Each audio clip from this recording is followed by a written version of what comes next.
Oui, là ça va être compliqué. Enfin, ça va être facile en fait. Oui. Ça va être facile à faire le groupe, il n'y aura pas grand monde à retirer. Parce que Axel Ngando est forfait déjà, ça c'est une certitude. Et, Adrien Monfray aussi. Plus les recrues qui ne peuvent pas être alignés. Tout à fait. Donc, Jordi suspendu, c'est ça? Jordi suspendu, Ouais. Gaspard. Pour Axel, on peut avoir un peu plus de précision sur Il y a une échographie qui a été faite, donc, qui aurait confirmé une petite lésion. D'accord.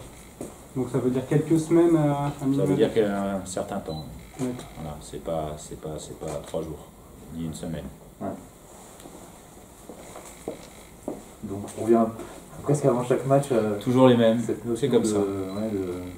Presque de bricolage, Oui. voilà quoi. C'est comme ça, il faut faire avec. En tout cas, c'est une période, on le sent bien, extrêmement noire sur l'effectif, là, avec tout ce qui se passe en ce moment, sur le terrain aussi au niveau des résultats, et de la réussite aussi. Parce que les résultats, quand on enchaîne les bons résultats, il y a plutôt une forme de réussite qui l'accompagne. Et en ce moment, il n'y a pas grand-chose qui nous accompagne. On n'arrive pas à faire tourner les choses parce qu'à un partout, on a quand même plusieurs situations, même si eux aussi en ont eu avant de mettre le deuxième but. Mais nous, on en a aussi pour faire tourner et on n'y parvient pas. On n'arrive pas à trouver ce petit surplus ce petit truc en plus qui nous manque pour faire tourner. Parce qu'on a eu les situations. Pas des tonnes, mais on en a eu. Et ça, c'est ça qu'on essaie de parce que pour avoir confiance, il faut des résultats, et pour avoir des résultats, il faut forcer à un moment les choses. Et c'est un peu ça que j'attends, c'est qu'on arrive à forcer les choses, quel que soit le nombre d'absents, blessés, suspendus, pas qualifiés. On est obligé de se bouger et d'essayer de forcer les choses. Pour rester sur l'effectif, est-ce qu'il y a quand même des retours? Je pense à Brice peut-être, toujours pas. Brice, il va faire un petit entraînement aujourd'hui, mais normalement, normalement non. C'est encore un peu tôt. Oui, c'est certainement tôt, et au pire, il pourrait peut-être, si ça va bien aujourd'hui, peut-être qu'il pourrait être dans le groupe, je ne sais pas encore. Je vais voir comment il va aujourd'hui, parce qu'il avait du mal à dégager les ballons encore il y a quelques jours. Ça va de mieux en mieux, mais en tout cas, ça se rapproche de la fin, et puis il n'y a rien d'inquiétant. Loris Néry qui est présent après toi en conf de presse, c'est plutôt bon signe pour...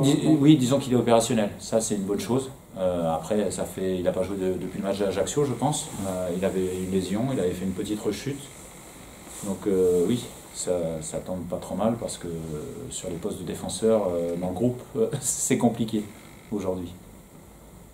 Où en est Florian Michel aussi, il est sur le retour? Oui, il est revenu, oui, il est opérationnel. Et après, c'était un choix, le dernier match. On a vu sur 2 matchs malgré tout l'apport que peuvent avoir les recrues, Oui. qui ne seront pas là, mais parler des absents, mais voilà, c'est un peu comme retour vers le futur, vous allez refaire une équipe... Oui, sans eux, et après, mais la semaine prochaine, prochaine, samedi, il n'y aura pas Axel non plus, je vous le dis tout de suite, c'est la même chose, mais Jordan, voilà, c'est un vrai apport, ces deux joueurs, vous l'avez vu clairement, on a vu la différence sans eux, voilà, Jordan déjà qui a ouvert son compteur but, ça c'est une très très bonne chose pour la confiance, les attaquants. J'aimerais qu'Achille en fasse de même. J'aimerais que aussi Joris, Yori qui remarquent. Voilà, ils ont besoin de confiance et nous on a besoin de marquer des buts. Mais Jordan c'est excellent pour sa confiance et puis au-delà du but, c'est la qualité globale de son match contre un adversaire de très haut niveau. Et Axel, on a vu tout son talent, toute sa qualité technique qui nous fait énormément de bien pour tenir le ballon face à une équipe de Sochaux qui pressait énormément. Et lui, il était capable de tenir le ballon dans ses petits périmètres. Mais malheureusement, on l'a perdu. Et on a vu la différence en seconde période quand il n'était pas là. Au-delà des qualités sportives, techniques, etc., pour reprendre un mot que tu as employé la semaine dernière, on a vu beaucoup de détermination aussi chez Jordan Tell. Est-ce que ça manque encore ça sur le reste de l'équipe? Moi j'en veux plus, oui. C'est clair que j'ai besoin d'un... C'est dur de dire ça, d'un surplus d'agressivité. Et parce que l'agressivité, il faut faire très attention quand on est entraîneur et qu'on réclame ça, parce que souvent les joueurs confondent, ils pourraient être amenés à confondre. Et l'agressivité, c'est vraiment une abnégation totale, c'est vraiment une dépense énergétique supérieure encore. C'est pas mettre des coups. Et toujours faire attention à ça, mais je souhaiterais un petit peu plus d'agressivité, ça c'est sûr, de la part de mon équipe. Ça c'est clair. Et Jordan, il a beaucoup de choses à montrer. Il est revanchard aussi d'avoir dû quitter. Il a dû quitter un club en première division pour nous rejoindre. Hein. Il en avait envie de nous rejoindre, mais il était en première division quand même. Et il veut montrer, il a envie d'exploser. C'est ce que je lui avais dit quand il nous a rejoints. Pour lui, ici, son passage ici doit être un passage pour qu'il explose complètement. Tu as même utilisé le mot samedi de combattant. Tu veux des combattants, quoi. C'est clair que on ne peut pas avoir des joueurs qui doutent, des joueurs qui ont peur. Moi, je suis même... Il y a une période très très difficile, mais noire comme j'en ai rarement eu, ou rarement vu, dans tous les termes, parce que si on revient sur le match, comment l'arbitre fait pour ne pas siffler pénalty sur l'occasion de Yorick Ravet? Je suis obligé de le dire à un moment, quand même, parce qu'il nous siffle le pénalty de Manu, qui peut siffler, je pense, sincèrement. Mais l'autre, si celui de Manu, il peut siffler, celui-là, voilà. Il ne faut pas oublier qu'Autrauxerre, on a marqué un but valable qui nous a été refusé. Donc j'aimerais à un moment que ça tourne aussi dans ce sens-là pour nous. Évidemment, je ne vais pas faire la pleureuse, mais on est obligé de le souligner quand même. Parce que ces événements-là, ça ternit notre bilan finalement.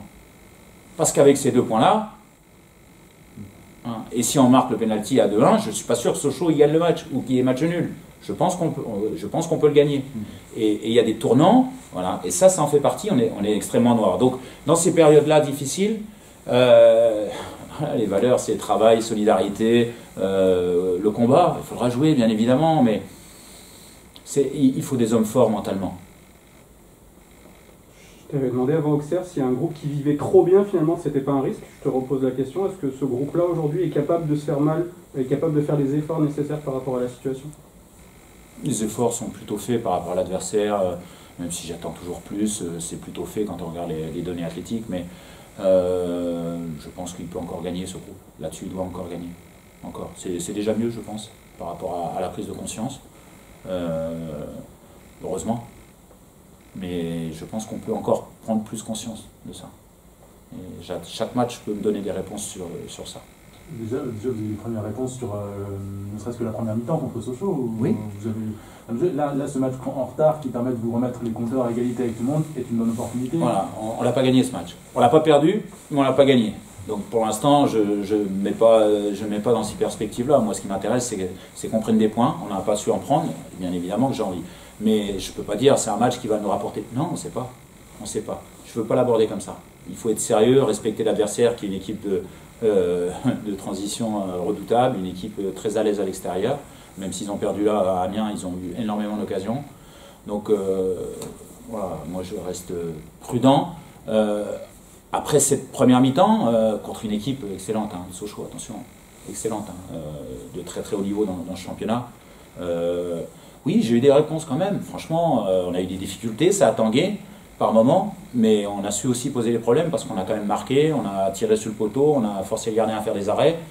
La même chose de l'autre côté. Mais nous aussi, contre une équipe de haut tableau, on a su aussi être dangereux et même marquer, ce qui n'était pas arrivé depuis un long moment. Donc oui, il y a des éléments, mais c'est à la fin qu'on juge. Et quand on est à la 85e, on aurait dû tenir au moins le match nul. Voilà. Qu'on soit 11, qu'on soit 10, qu'il soit 10, peu importe, on aurait dû tenir le match nul parce que tous les points comptent. Vous êtes justement une équipe qui a autant de victoires que Valenciennes et Amiens aujourd'hui, pourtant vous êtes loin derrière au classement, c'est par rapport à ce que tu dis, c'est exactement ça en fait. Vous devez prendre plus de points quand c'est possible de les prendre. Bien sûr, tous les points comptent. Je pense que le GF38 a perdu beaucoup de matchs sur la première partie de saison. On démarre la deuxième partie de la même manière. Et heureusement qu'il y avait eu des victoires, même par moments pas malheureuses, sur la première partie de saison. Sinon, on serait dans une situation plus difficile, mais on ne peut pas perdre un match sur deux, c'est pas possible. Il faut être plus solide, comme à Quevilly. Voilà. Et là, contre Sochaux, on aurait pu à 85e, 11 contre 10. Au minimum, ça doit être match nul. Mais voilà, ça nous donne des perspectives de progrès à accomplir. Plus le temps passe, moins la marge d'erreur, enfin plus la marge d'erreur se... Non, mais s'il y a un risque, c'est la fameuse pression, mais c'est un peu... La pression est pour toutes les équipes qui sont en bas de tableau. Voilà, personne n'est décroché. On a ce match en retard, même s'il n'est ni gagné, ni perdu, ni match nul. On ne sait pas. C'est un match qui peut peut-être nous permettre de revenir presque à égalité avec l'ensemble des concurrents directs. Et ça sera probablement un championnat très, très serré jusqu'à la fin de la 38e journée. Mais ça, je n'en doutais pas. Vous êtes arrivé avec beaucoup d'énergie, avec beaucoup de positivité ici, et vous en avez toujours du reste. Ah oui. Le fait que ce soit on peut comparer presque avec Saint-Etienne, pareil avec Pascal Duprat qui est arrivé, ça s'est pas bien passé au début, puis là ça commence à repartir. Oui.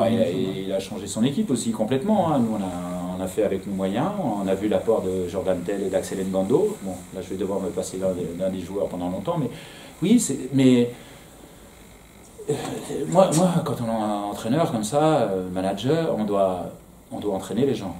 Et moi, mon objectif, c'est de les entraîner, de les tirer vers le haut, de les tirer vers où on veut aller. Parce que si je commence à avoir la sinistrose, moi, c'est pas la peine, on va pas y arriver. Je suis pas comme ça. Et franchement, les gamins, ils sont bien, c'est des bons garçons.